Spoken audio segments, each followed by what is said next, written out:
put u povijest. Prvi koji ima 3 pobjede i uspio si postaviti novi rekord na granici 59 minuta. Reci, jesi li očekivao ovu pobjedu s obzirom da su nastupili i Patrčević po prvi puta i Šporar koji je bio prošlogodišnji pobjednik?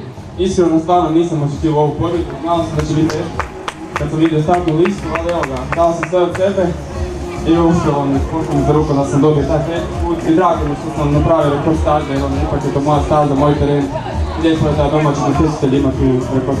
Gdje je pala odluka? Vidjeli smo da je Patrčević poveo 20-30 metara, isto toliko je zaostao Šporar na trećem mjestu. Gdje je došlo do odluke, gdje si krenuo na prvo mjesto?